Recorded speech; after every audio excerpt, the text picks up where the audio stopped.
Coming into the fifth and final test of the India-England Test match series, there was obviously a lot of focus on one Ravichandran Ashwin due to the very simple fact that this particular game would mark his 100th test appearance for India. Momentous special occasion indeed, and in true R. Ashwin style, he ended up delivering a very good performance, taking a 5-wicket haul in the second innings to ensure that India ended up winning the test match by a margin of more than an innings, which is as comprehensive a victory as they come.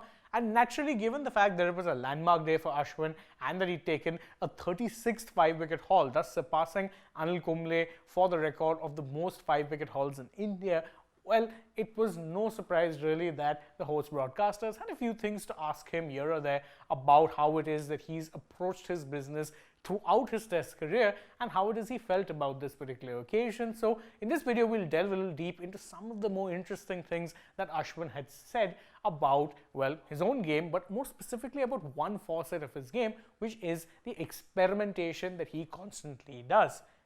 He revealed quite frankly the reasoning for his experimentation when he said that with the amount of footage and video analysis going around, people can easily line you up and study you. And that's a great point to make, the very simple fact that in today's day and age, especially with the advent of T20 cricket and the multiple T20 leagues, it has become more and more data and analysis driven. So you will see these teams have a professional video analysis professional by default pretty much. All of them will compile footage from leagues around the world or from international games and try and help you figure out the biggest strengths of the players, of every player really. So as Ashwin says that yes, there is video footage analysis out there, and therefore sometimes you need to experiment to keep these people guessing to ensure that they don't line you up and study you and figure you out. In fact, he also revealed another reason why he continued to do so throughout this test series, even though sometimes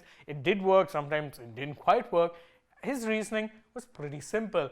He said that during this series I've gone to different actions, different speeds and different releases, and the reason for this is that India is different since each ground has a very unique challenge. And again, it's hard to disagree with his prognosis, especially when you consider just the kind of pitches that you got throughout this India-England Test series. There were minor differences that could be seen throughout all of the 5 test match venues, which meant that sometimes you'd have to change your approach. And as Ashwin said, sometimes you'd have to go to different actions, go through different speeds with your bowling, different release points, use the drift, all of these kind of things, all of these skills. You had to be proactive and keep switching things up to ensure that the batters couldn't quite get the better of you. Because as he said, India is different, with every ground posing a rather different and unique challenge. It says a lot about how it is that he's become a cricketer who got 100 test caps, and naturally he was quizzed about how it is he felt reaching that momentous occasion too, and his answer was rather simple.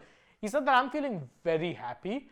I can't really put a wrap around how I feel right now after playing 100 tests. It's fair to say that Ashwin, despite the fact that of course he's had a pretty storied long career, someone who's done well in white ball cricket as well as red ball cricket, and the fact that he's still up there in age and one of the best spinners in the world based on pure ability, was very happy at the fact, as he said, that he got to the landmark of 100 tests. And what better way to mark it than by getting a fifer in the second innings, bowling the team not only to a big victory in the final test, but ensuring that the series win goes from a 3-2 or a 3-1 potentially if the test match was drawn, to being 4-1, with the added advantage that now India took as many test points or World Test Championship points as they could, given that they had lost the first test match. But after that, 4 on the trot, right up to the top of the WTC table they go. But what a day it was indeed for R. Ashwin. But what are your thoughts on Ashwin's constant experimentation? Do you agree with his thoughts?